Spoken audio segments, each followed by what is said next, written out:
теперь, когда я в фокусе, я могу снять очки.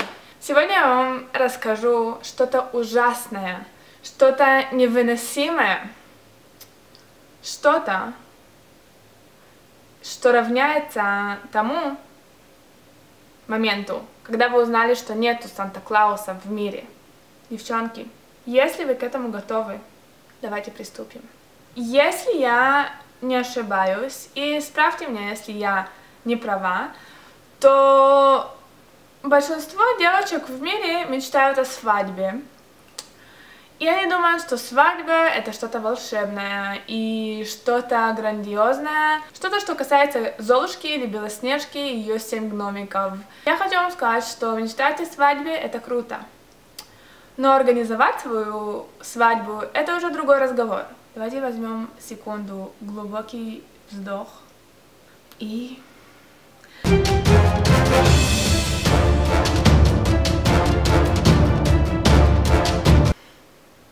Окей, теперь я могу вам рассказать о израильской свадьбе и о моей будущей свадьбе. Насколько я обожаю Израиль, я люблю Израиль, это мой дом, теплый и защитный дом. Но есть тут одна штука, что меня раздражает. И неважно в каком смысле это, если это касается меня или это не касается меня, она меня все равно раздражает и раздражала почти всю жизнь. Первое, что я ненавижу в этой стране, это то, что тут люди могут выйти замуж или жениться, только если они оба евреи. И осторожно, это не заканчивается тут. Если вы гомосексуалы или же вы не евреи, я уверена, что арабы могут тут выйти замуж и все такое, потому что они это делают. Они не должны в Кипр лететь и все такое. Но если вы не еврей, то вы не можете тут жениться. И даже если один из вас еврей, а вы нет. И даже если один из вас еврей, а другой нет, вы не можете тут заключить брак. Потому что у нас есть такой раввинный суд, называем я думаю, что это так, я перевела это в Google Translate. На иврите это называется Бейт Адин Арабани или Рабанут. И то, что он делает, это он вас женит. И если вы хотите гражданскую свадьбу, то вы должны идти в другую страну. Не знаю, в Кипр там, я знаю, что в Швейцарии или в Швеции можно сделать это. Я никогда об этом не думала, потому что я была уверена, что когда я выйду замуж, что у меня будет хупа, и все будет в порядке. Почему бы кто-то мне сказал: Эден, ширяйся ты в Кипр, и там будешь жениться. Хоть ты граждан Израиля. Я вообще не знаю, что вам сказать об этом. Это... Мне больно. Даже если я никогда не думала, что я буду когда-нибудь в такой ситуации. Ну вот, я тоже иду жениться скоро. В чем я убедилась? Что если вы не родились в Израиле, если вы родились в другой стране, неважно где, и у ваших родителей нет так называемой ктува, я не знаю, как на русском. Если ваши родители не родились в Израиле и не делали хупу, чтобы жениться, у вас нету ктувы. И значит, что вам надо делать сейчас в этом суде равенства? Доказывать, что вы еврей. Окей, теперь начнем с самых веселых вещей. Первое, что вы должны делать, это выбрать ваш зал. У нас в Израиле это большой бизнес такой. В Израиле есть очень много радостных мероприятий, есть очень много праздников, мы все празднуем. Мы празднуем рождение девочки, рождение мальчика, мы празднуем 12-летие, так называемый бар-мицва, бат-мицва.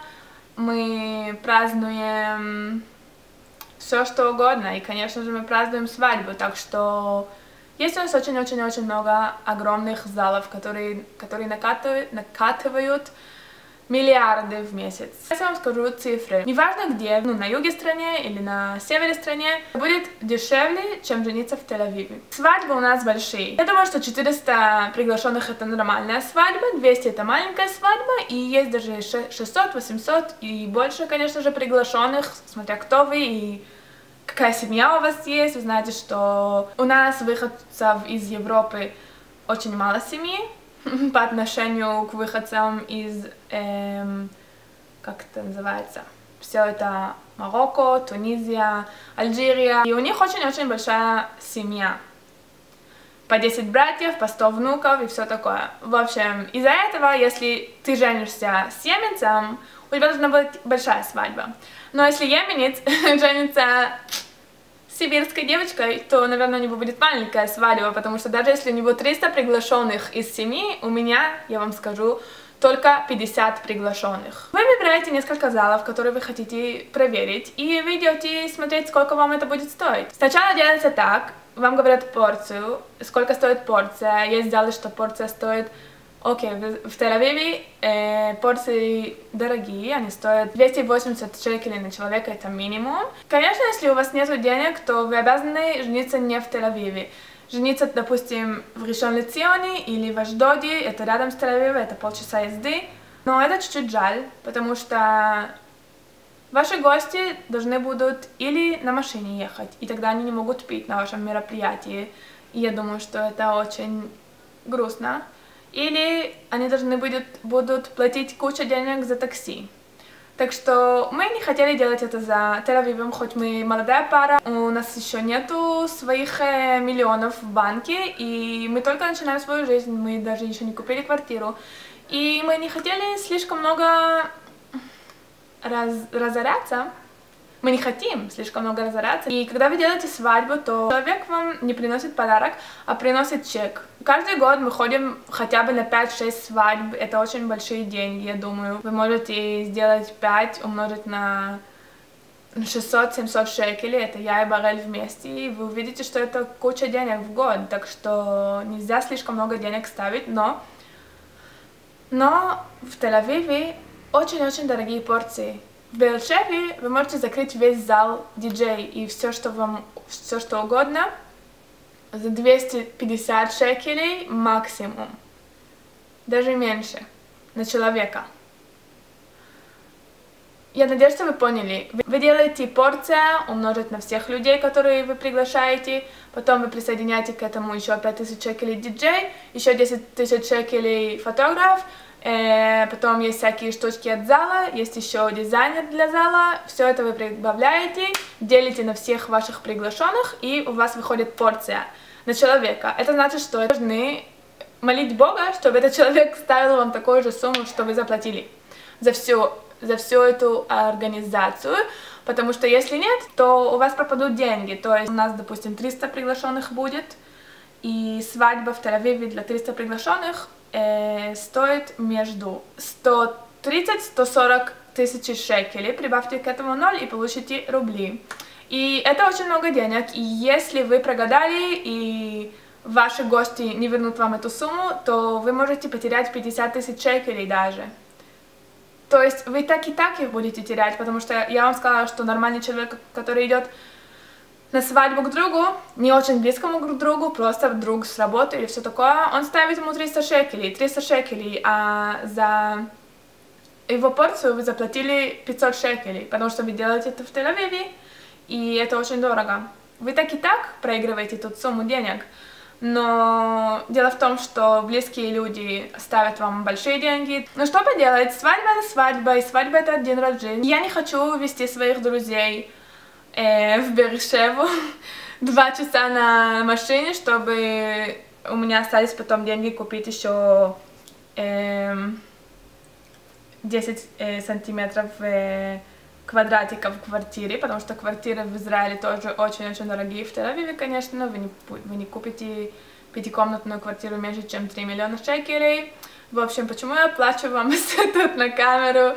Просто я хочу вам сказать, что сейчас, когда я уже работаю над моей семьей, чтобы у меня была большая семья, я понимаю, как трудно жить в Израиле, потому что я всегда слышала по новостям, люди бастуют, потому что трудно купить квартиру в Тель-Авиве. В Беэр-Шеве вы можете купить квартиру за 400 тысяч шекелей, а в Тель-Авиве минимум 1,5 миллиона за 2-3 комнаты. И тоже не в самом престижном районе, в самом обычном домике. И я не хочу такую жизнь. Я хочу жить как в сказке. И еще к этой депрессии добавим тот артикл, который я прочитала вчера. Утром, когда я проснулась, я зашла в такую аппликацию новостей, которую читаю каждое утро вместо газеты, и я вижу там название артикла «Третий ребенок в Израиле – это излишество». Излишество. Так я перевела это. Если раньше мы говорили о том, что многодетная семья – это семья, допустим, это семья, у которой нету много денег, и нету образования и все такое, а у образованных людей, которые делают карьеру, у них 1 или 2 ребенка, то сегодня это наоборот. Сегодня люди, которые без денег, не могут позволить себе больше, чем 1 ребенка, не могут себе позволить больше, чем 2 ребенка. Вы представляете это? Это не позволит себе штаны или туфли Шанель или сумка от Прада. Это позволит себе ребенка. Любимая, что тебе подарить на 8 марта? Духи, каблуки или, может быть, ребенка? В общем, вы выбираете зал, платите им 10% от всей суммы, а все остальное вы платите день после свадьбы, когда у вас есть все чеки, все деньги. Что вы еще должны делать перед свадьбой? Мы говорили о равенстве, о суде, о рабанут, я не знаю, уже забыла как-то на русском. И для меня... Я не родилась в Израиле, и вообще у меня жуткая история, потому что у меня нету папы, и это еще одна проблема, с помощью которой раввины пошлют тебя к психиатру. Я еще не начала это, но я вам расскажу. Смотрите, что у меня тут есть. Фотографии 100 лет назад, да, это то, что они хотят, чтобы я им принесла. Это семья моей бабушки, которая на этой фотографии еще не родилась, потому что это фотография 1910 года. И я не знаю, можно или нельзя видеть на этой картинке, что это семья евреев, но вот еще одна фотография с 1910 года, тоже, да. А тут сзади написано на идише, не знаю, если вы можете видеть, я прочитаю. Von Racht, Linkes, Inser, Teirer, Pater, Tate, Фатер, тате, я не знаю читать на идише, хоть это еврейские буквы, но я не знаю идиш, так что я не знаю. Но неважно, мне тут мама собрала очень много вещей, фотографий, свидетельства о смерти моей прабабушки, свидетельство о рождении моей мамы, в общем, всякие вещи, которые должна тыкнуть в рабанут и сказать вам: вот, вы видите, я еврей, дайте мне делать хупу нормальную. И почему я все это делаю? Потому что мне не важно, я не религиозный человек, мне правда не важно, но есть что-то теплое в традициях. Я люблю традиции, не все традиции, конечно, но я люблю обычаи и традиции, и вот хупа, свадьба еврейская, это очень теплая и семейная традиция, и я бы очень хотела сделать хупу. И кроме того, что я хочу сделать хупу, что я хочу сделать обычную хупу, еще, если ты не получаешь разрешение от рабанут, то я не буду женат, потому что они мне не запишут. Я буду ехать в Кипр или в Шведию и там жениться заново. В общем, такая тупая история. И это меня очень бесит, и вообще, когда мне впервые сказали, что я должна пройти эту операцию, которая называется Бирур Яадут, то есть проверка еврейства, я даже стесняюсь вам об этом говорить, правда, я стесняюсь вам говорить это, потому что это такая глупость. Эта проблема называется религиозное принуждение. Это как вытащить свою грязную стирку на балкон.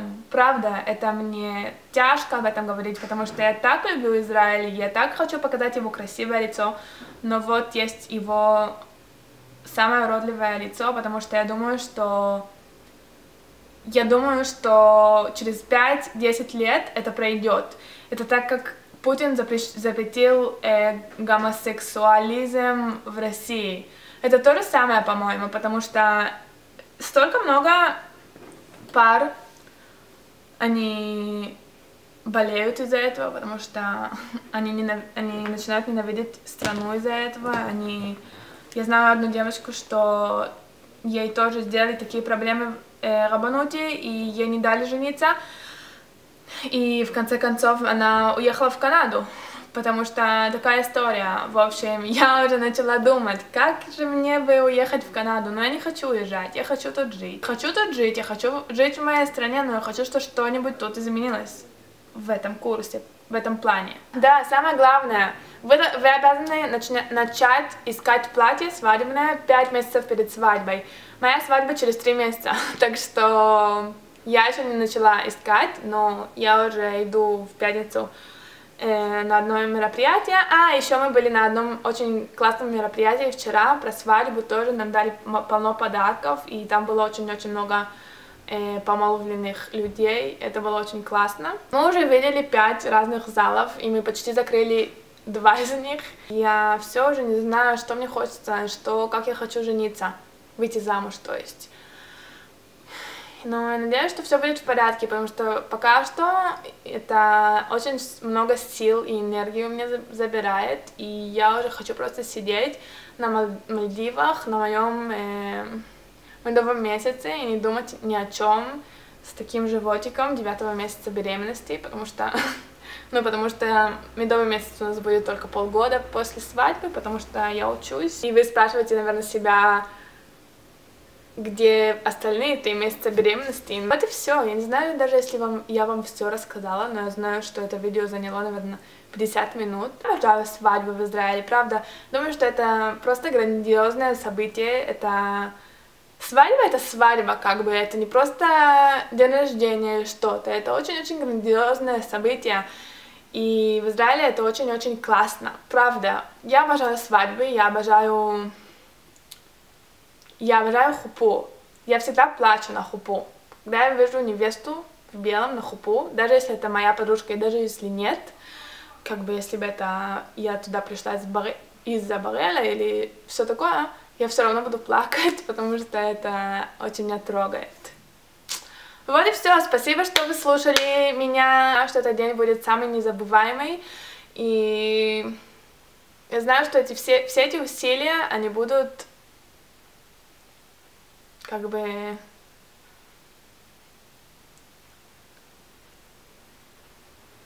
я знаю, что все эти усилия того стоят. И вот и все. Я желаю вам огромного счастья, любви. И желаю вам оставаться всегда рядом со мной. Потому что я за вами очень-очень соскучилась. Я надеюсь, что вы тоже. Пока!